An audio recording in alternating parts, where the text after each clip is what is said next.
Full shit, you know what I'm saying? Like, it's some social shit for everyone, you know what I'm saying? Like, I made this be myself, so hear me. Woo! I mean, like, we can put all that clown shit away. There's some real shit for you. I'm spazzing right now, so listen, let's go. Yeah. It's in their bones, the thugs in harmony for the love of the money. Then fall victim for the cookie, then turn pussy, it's lonely. You said you hold it down when life get rough, we're here now, so show me. We move them losses to them wins. Heavy pounds, we make it ends meet. Converse with only few who make me feel like I be 10 feet. Yes, guys, big up to your damn selves. Guys, make sure you're smashing the like, sharing, and subscribing to the channel. Today, we are going to be taking a look at the top 10 strikers in world football today. Now, I just need you guys to understand, I know I sometimes come off as someone who is stuck in nostalgia, you know, stuck in the past, but I promise you, this was probably one of the most difficult videos I've ever had to make, because trying to find 10 good strikers was a stretch. Yes, of course, you can see with the, you know, the guys you can see on your screen right now, some of them, they just kind of pick themselves, but really and truly, once we start getting lower down the list, the quality of strikers starts to get a bit thin, because now you're looking at one season wonders. Now you're looking at guys who maybe you could put them in your top 10, and it just really then comes down, of course, just like this, to personal preference. But honestly, I just need you guys to appreciate that this was one of the toughest videos I've ever had to make. But without further ado, let's get into it. So coming in at number 10, that is 𝐒𝐔𝐁𝐒. So the Borussia Dortmund frontman, who's having a pretty decent season actually this season, you know, 24 goals in all competitions for Borussia Dortmund, 14 in the league. Last season, he actually got 28 goals for Stuttgart. He's probably what we would call a late bloomer. You know, he's had a really interesting career. You know, he's played over, of course, in France, and that's kind of, you know, where he was able to, I guess, develop his game. You know, he did previously play in the Bundesliga for Cologne as well. And I think that it's only really been in the last couple of seasons where, of course, for Stuttgart, where he's just been banging in the goals. I mean, even in his first season for Stuttgart, he did actually get 14 in all competitions, but then he follows that up with 30 in 30 to then follow that up this season with 24 in 36. I mean, he's definitely one of the better strikers, you know, out there in world football. And of course, unfortunately, or even potentially fortunately for him, you know, he is currently 29 years of age. So is he going to be one of those strikers that enters their 30s and has like a really good 5-year period where you're like, oh my goodness, this is one of the better strikers, and you know, we didn't know about him, you know, prior to, I don't know, the age of 26, 27, but he ends up being one of the streets won't forget, you know, type of striker? Or will he just be one of those strikers that, you know, has a decent end, you know, to his career? But regardless of all of that, I'm being totally honest, he is a very good striker, and in my opinion does deserve to be on this list. Coming in at number 9, yes, it is the man who has won it all, and that is Julian Alvarez. One of the more interesting choices, and as I said before, guys, I was really struggling when it came to top strikers, but that is no disrespect to Julian Alvarez, because I do actually genuinely believe that he is one of the better strikers out there. Or it's difficult because he's striker / forward, and I think it's more testament to him because of the positions that he can play. But Julian Alvarez, man, this is the guy is still young, and I think when I'm watching play, and you know, of course, formerly played for Manchester City, was there of course for a couple of seasons, and you know, really did his thing there. And I think he was one of those players that he understood that, you know, my role in the team isn't necessarily the role that I want, but I understand as to why I have to do it, because of course we've got someone like Erling Haaland, you know, in the team. But ultimately he then moved, of course, to Atletico Madrid, where he's obviously becoming, you know, that star man, you know, the star forward, you know, in the team. And currently this season he's sitting on 23 goals in all competitions for Atletico Madrid. Of course, we know they got knocked out of the Champions League, but you know, Julian Alvarez did try his best to make sure that they, you know, they would stay in there. But he is a player that he can play all across the front line. Obviously this season he's playing primarily as that striker, as that center forward, if you want to call him that, but he can play anywhere, and it's that versatility possibility that it will depend on how he sees his career and whether he stays at Atletico Madrid, whether he moves, it doesn't really matter. I think it's about how he kind of sees himself. Is he going to be a player that can be used in multiple positions, or does he really want to tie himself down? I mean, when you look at his career, even going back to when he was playing for River Plate, if you look at all of the games, all of the competitions that he's played in, 269 matches and 113 goals. This is from a guy who isn't always playing up front, and in the last 2 seasons, he definitely wasn't playing up front as much as he would have liked. But again, this guy, he gets goals. And I'll be honest with you, depending on what Atletico Madrid want to do this summer, I feel like he's going to be a player who is in demand. So coming in at number 8, yes, we have Victor Osimhen. The Nigerian striker is a very interesting striker. He's having a very interesting career, shall we say. But listen, we cannot doubt that this guy knows where the back of the net is. Obviously, currently now on loan at Galatasaray, which some people, to be honest, everybody thought was very, very weird, because he's a fantastic player, and I think in the last couple of seasons, maybe even the last 3 seasons, he has shown that he is one of the most feared and one of the most dangerous strikers, out there. But of course, with his situation at Napoli and, everything that's kind of going on there, I just feel like he's in a bit of a weird space right now. But, you cannot deny that this is, undeniably one of the better strikers, out there. And I think this summer, I do definitely believe that he will have a lot of suitors, because I do believe that he wants to leave Napoli this summer and kind of just end his time there. He's been one of the best players for Napoli over the last couple of seasons. He's one of the main reasons as to why, they won the league, a couple of seasons back, him, 𝐒𝐈, and a few others. And I just think that now is probably the time that he will make that big move in the summer, and we'll get to see a lot more of him. Now we move on to number 7, and as you guys can see, that is Lautaro Martinez. Now, he is probably one of the most consistent goal scorers in European football. He's never actually, since moving to Europe, and playing for Inter Milan, he's never actually scored 30 goals in all competitions in a season.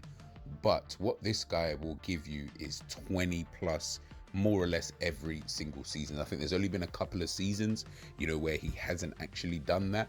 But outside of that, he's hit 19, 25, 28, 27. He's on 18 in all competitions this season, as well. And he's a player who definitely knows where the back of the net is. He's got an array of finishes. I would say probably a bit earlier on in his Inter Milan career, he was definitely someone I looked at and thought to myself, he may actually make a move. I don't want to say to a bigger club, because Inter Milan are actually a big club, in European football, but definitely maybe just a move elsewhere, just to kind of see what he could do in another league, for another team. But listen, captaining, Inter Milan, helping them, win league titles as well. Like, he's been such a mainstay in that team, and he's definitely been, one of the better goal scorers. And he is someone that you can rely upon, to get goals. He's played with various different partners, since being at Inter Milan, and he's always remained consistent. In at number 6, we have got Alexander Isak. This guy has got to be one of the most sought after strikers in world football. Now, you're probably thinking, why not, potentially place him a little bit higher? And I think, with Osimhen, with Lautaro Martinez, with Isak, I believe that you could mix and match between the 3 of them. I feel like they're all relatively on the same kind of level. Obviously, Isak being the younger of the 3, and I feel like he's already at their level at bare minimum, and I think he's got a ways to go before we actually really see his peak. But at this current moment in time, I mean, Newcastle might have slapped a 150 million potential fee on him, but honestly, this guy, he's got, I think with him, one of the main things I would say anyway is, of course, the goal scoring is brilliant. He's got an array of finishes. He's someone who can drift out to the left, drift out to the right. He can dribble, pretty decently, for a striker. He can hold up play, he can do all of that kind of good stuff. But I think another reason why you look at players like this, and maybe it's an aesthetic thing, which, listen, that can always help your PR, but he has this thing about him in the way that he plays, which I believe is one of the reasons why so many people would like to sign him. There's, of course, his general attributes in terms of what he can bring to the game. Yes, he's got that, but there's a reason why people compare him quite a lot to a Thierry Henry, and I think there's a certain, I know it sounds silly, but these things do matter in football. But there's a certain swagger about him in the way that he does play. You know, he's not really someone who is going to get too embroiled in, you know, the kind of fights and battles, even though I do believe he can, you know, actually do that. But he is someone who, you know, it's just the way that he plays the game. And I think this summer is going to be one of the most testing times, I think, for Newcastle in recent history and stuff like that, since, you know, the takeover that they've had. And I think with him, I think he's only going to go on to do bigger and better things, and potentially, you know, that might be, you know, at one of the top clubs, you know, in Europe. Now we get into the top 5 strikers, and I don't feel like many people would argue with this, and that is obviously Victor Gyökeres of Sporting Lisbon. At some point, we just have to say this guy is just a good striker. I think what everybody would have looked at is the sheer fact that, you know, he's playing in Portugal. Now, I get it. You know, there has been a lot of Portuguese players who have moved and, you know, maybe not have done so well, you know, across Europe. But listen, if we're just talking in isolation with someone like Gyökeres, I think this is one of the best strikers, you know, out there. And I think the only reason probably why people won't rate him higher, and maybe even myself potentially, is just the sheer fact that he doesn't play in, some people quote unquote, the best leagues in the world. You know, so people don't really view the Portuguese league as, you know, a top 5, you know, league out there. And it's understandable. I do get that. I'm not gonna really argue or discredit that kind of opinion, but what we cannot deny is that this guy knows where the back of the net is. Like, there's no two ways about it. And this isn't even like a one season thing, you know, with someone like Gyökeres. I think if that had been the case and we looked at it and, you know, he'd only been doing it for a season and, you know, we still needed a bit more evidence and stuff like that. Obviously, you know, he used to play for Coventry, was at Brighton for a little while. Of course, then, you know, potentially we could look at it and we can say, you know what, fair enough, it's only a one season thing, but the following season, you know, he hasn't really been doing his works. But if we look at it, you know, from his time at, you know, Coventry in his last 2 seasons, you know, he was looking like a good player then, you know. But of course, again, it's the Championship, so again, totally understandable. He then moves to a better league, you know, because the Portuguese league is obviously better than the Championship. You know, in his first season, he gets 43 goals in 50 games, which is obviously incredible. And then this season, he's on 40 goals in 41 games. And he does look like he's going to break his own goal scoring record in itself. So, you know, he scored in Europe, he's Champions League, he scored in the Europa League. So he is a player that does know where the back of the net is. And his consistency in the last 4 seasons, where he just seems to have gotten better and better, and now he's just reached this kind of, you know, level where the goals are getting just too easy, you know, for him.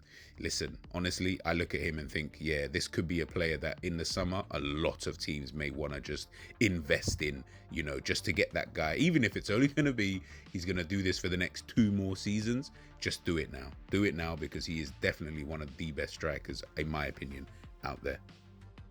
Now we get to our top 4, and this one's interesting because these next 4 players, I reckon most people may potentially have these guys in different orders, but listen, this is my top 10, so if you guys don't like it, of course you can always create your own. Coming in at number 4, obviously I have got Kylian Mbappe. This one was a bit of a weird one, because if you're just talking as a player and you haven't, and I didn't specify that this had to be a strikers list, then he would potentially be higher than this. But if we're just talking pure strikers, yeah, for me, he would come in at number 4. This season, obviously playing as a centre forward, moving to Real Madrid.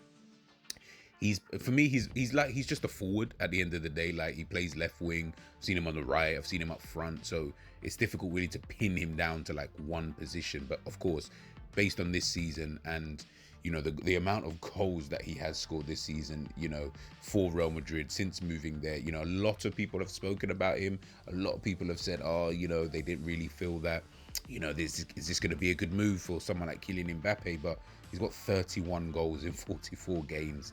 I don't know about anybody else, but there are probably about 90% of teams, if not 95% of teams in Europe, who would absolutely gag at having a player who can get them 31 goals in 44 games, Real Madrid included.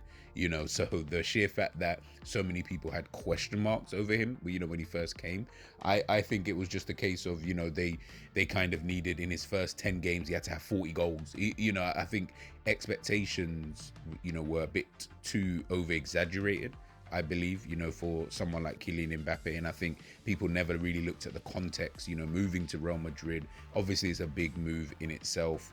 You know, you've already got the massive stars, Vinicius Jr., Jude Bellingham, Rodrigo, Valverde, etc., already at the club, you know, with a manager who still has to try and figure out how he's going to play all of these kind of players. I think that there was just way too much noise. And to be honest, Mbappe's just kind of shut everybody up and said, listen, I'm still one of the best people, or best players in the world, you know, so put some respect on my name. And in my opinion, he's done that, you know, this season. And I don't think anybody can really question, you know, the quality level of Kylian Mbappe. But yeah, for me, I would put him, if I'm just talking purely as a striker, I think he's an absolutely phenomenal player, but I have got him in at number 4. And I do think the next 3 that we talk about, I do think that they are just, and it's not by a big margin, by the way. It is very, very minuscule, if, you know, if that. But I do think the next 3 players are just that little bit better than Mbappe. Now, coming in at a close number 3, and I'll be honest with you, the sheer fact that he is 36 years of age and he was one of the best strikers of his generation and he is still doing it, you have to put some respect on, you know, Robert Lewandowski. You just have to. Like, I cannot understand how a guy who, you know, looked like, you know, things weren't potentially gonna go the way that the way that it is going at this current moment in time, you know, under Hansi Flick, you know, especially with the ending with, you know, Xavi and everything that kind of happened there during that kind of period of time. But, you know, I mean, Lewandowski is just, he is just, you know, goal personified. Like, he is the like one of the main definitions of just goal. You know, this guy's career is just absolutely mental. The amount of goals that he has scored in his career. If I read out to you and I said to you, a guy's played 882 matches, and in those matches he scored 636 goals in all competitions. I mean, that is ridiculous. That is absolutely ridiculous. The guy's even had 50 goal seasons for Bayern Munich, but, you know, currently he's still doing it. 33 in his first season at Barca, 26 in his second season. This season, he's on 35. He's got more goals for Barcelona this season than he's ever had before, you know. And honestly, man, Lewandowski is just, he will go down as an absolute legend of the game. I mean, he's already a legend anyway, but he's going to go down as one of the best ever strikers, in my opinion, in world football history, because his goal scoring record is ridiculous. He's a player who can, right now, I mean, he's playing alongside younger players in, you know, Rafinha, in the Lamine Yamals, like, and he's still scoring goals. Like, you just have to respect it at this point. At this point now, you just have to respect that. If nothing else, that's just the only thing. You just have to respect it. And I think, for me, he's one of the best ever strikers. But if you're just talking even in today's game, for me, he is definitely a top 3 striker.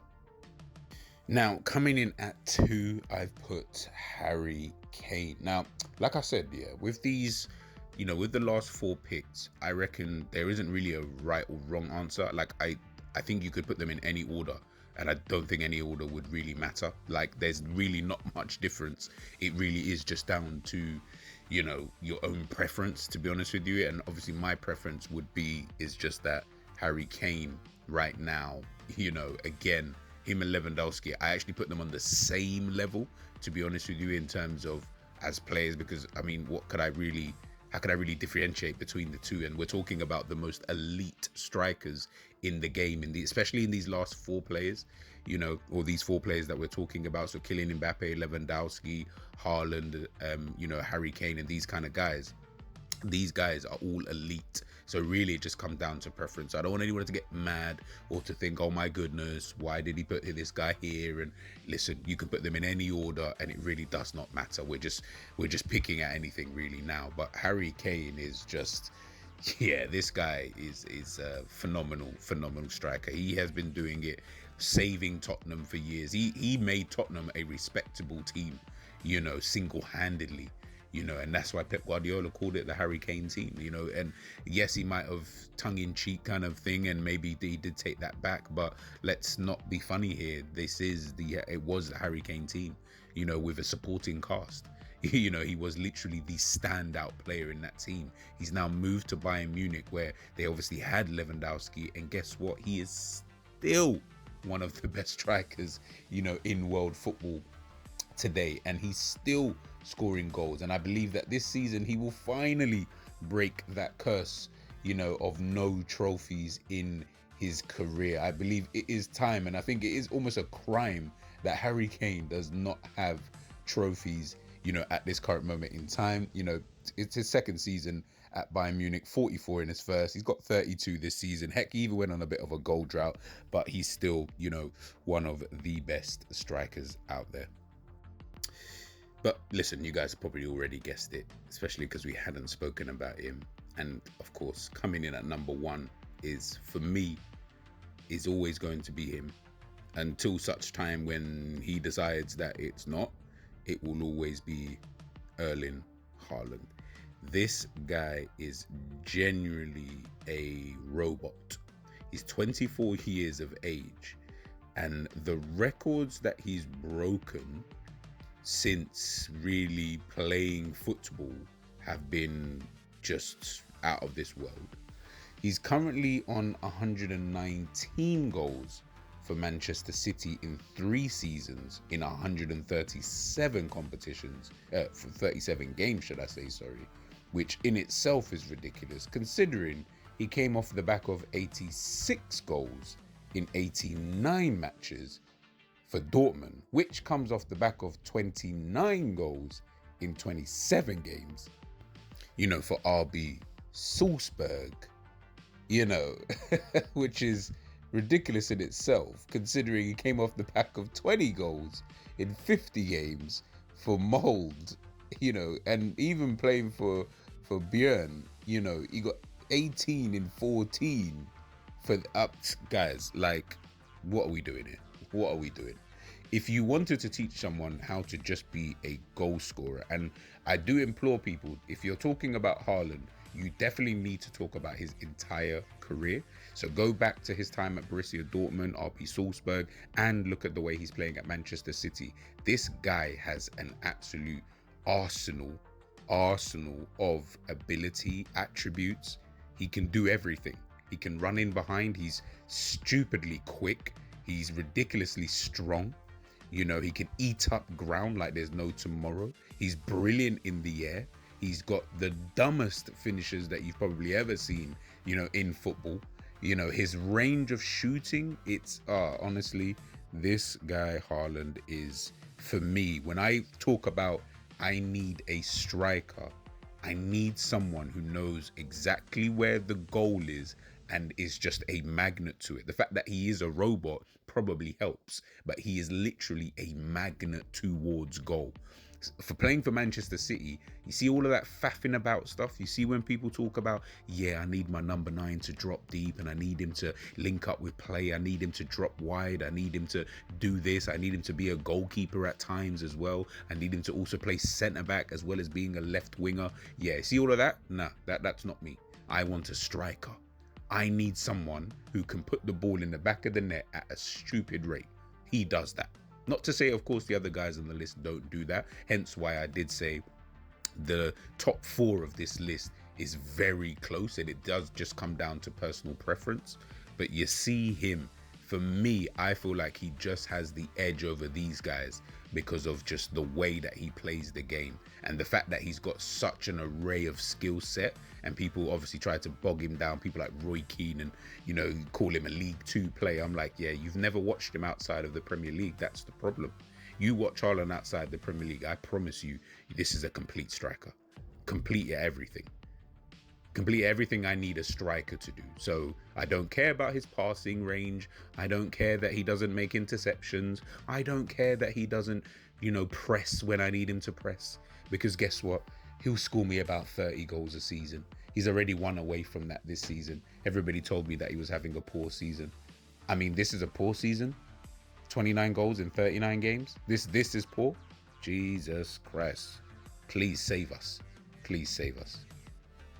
But there you guys have it, man. That is my top 10 strikers in the world right now. Please, in the comment section, please, all of you watching this, let me know who your top 10 strikers in the world are right now. I would love to see some of these lists. I would love to see where you guys place some of the players that I have obviously put, you know, in my list, you know, as to where you guys would put them. I think it'd be very, very interesting to see who we all think is the best striker in world football right now. Guys, make sure you're smashing that like, sharing and subscribing, and I'll catch you guys next time. Peace.